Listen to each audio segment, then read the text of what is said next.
Right, and today I'm going to be doing a commentary on episode 2 of The Binding Chains. And if The Binding Chain has taught me anything, is that I really like stop motion animation. It's tedious, no doubt, but I really enjoy doing it. And around this time, I actually got a clicker, so the constant shaking of the camera isn't as bad as it used to be. I think there were some scenes that didn't have the clicker and others that did. This opening scene, I really wanted to present the monster as an actual threat, as in episode 1 it kind of just lingers about, but it doesn't do anything. So I wanted to show that no, this monster will kill you. What determines why it kills you is still unrevealed. I know why, but that's a spoiler. Also, if this thing taught me anything, I need my own soundtrack. I've been getting into write. No, I've been getting into playing music, but I want to write music eventually. Cause sometimes Matisse, it's Matthias. That's just a typo. But sometimes, going back to the music, sometimes I feel like Mew doesn't really fit a mundane situation. Especially here, it would be a little bit jarring having a creepy song in this. But I had to resort to Kevin McLeod for this one, which, no hate to Kevin McLeod, his music is very impactful for YouTube as a whole, but it does not fit in this story. And I think that, like if I ever want to write music, you know, now is the perfect, opportunity to do so because it's a project of mine that I could, do for myself. Because, no one knows the vibe better than I do. Granted, that's like a whole lot of research on how to record my music that I still need to get into.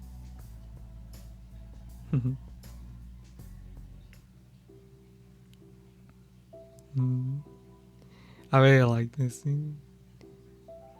Because, you know, Kyle is definitely based off of one of my friends, and there was this one part in my life when, the friend she was based off of, there was this one part in my life where it really felt like he was all I had. Around this time, I was very isolated from people, but he was one of my closest friends around that time. He would, just take me out, take me to the mall, get some food, and just be someone to interact with when it felt like no one wanted to do so. By the way, we're both straight. Just get that thought out of your mind, internet. But no, it really did help me. And while I'm busy now, and me and him don't really interact as much, I always cherish those moments, and now I've kind of immortalized them with this character, which I really do like. Also, I need to look into motion tracking the characters onto the moving car or truck. I also like this scene. Well, she kind of does a little bit of a dance. Very fun. Because I always want to focus more on characterizing Reina. I realize that, with all this setup, sometimes the characterization gets a little bit lost. But no, I wanted to show that she can be silly. Ooh, camera motion. If you can't tell, these are all still frames, but I really like the camera motion. Really makes it look a little bit more lifelike. I'm still upset that one of the biggest typos happens to be with Mateus. When I'm just like really upset, but like around this time, I think I had like 10 hours before my deadline, which thing is, I am awful at actually reaching my deadlines. So when I saw that there was an opportunity to make it, I took it because I didn't want to be like delayed by just one day. I wanted to reach it. And I thought to myself, yes, a flawless, piece of editing. And for the most part, it was. It's just that one typo. It is just so upsetting. And once again, this is more of another gripe. Just this alt style. I talked about it in the first commentary, but I'm just not a fan of it being too cute. But thankfully, with my experimentation, I think I landed the perfect alt style for this story. And like I said in episode 1's commentary, once again, it is only slightly based off of my experience, not a one-to-one thing. So, some people look worse, but that's not them in real life. I'm just gonna point out stories. Take my president in dramatization. I really like. I was really proud of that car animation. Honestly, maybe a bit too proud for some people, but I like it. And honestly, this is one of my favorite scenes, just because I think I didn't want the show to be like overly bleak with Reina's situation. I wanted some moments of just lightheartedness.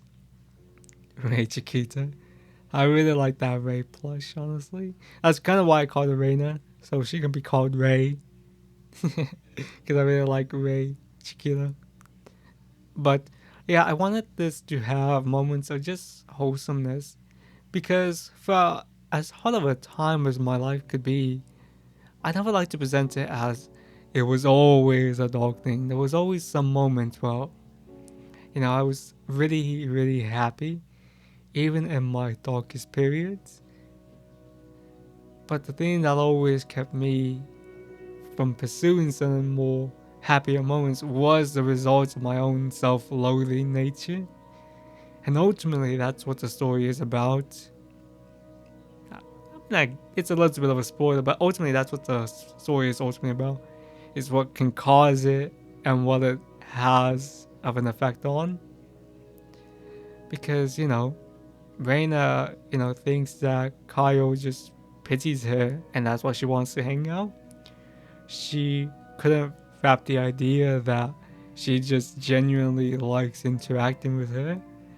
And to me, that was kind of a thing with me, in that I just couldn't fathom the idea that my friend wanted to willingly hang out with me.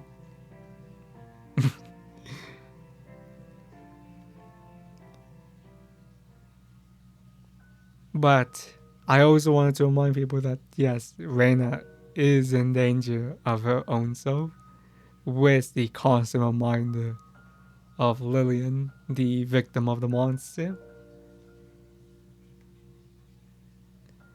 Because she's gone. Nobody knows what actually happened. She's gone. Aiton. Honestly, my favorite thing about episode 2, more than anything, is more on a personal level. Because it's not a masterclass in writing by any means, but on a personal level, it genuinely is an incredible step up from episode 1. And I think that's good. And the post credit scene is so sad, actually, when you think about it. Because, Kayo still lost her friend. She's dead. And she's just mourning it. But that's all. Thank you for watching.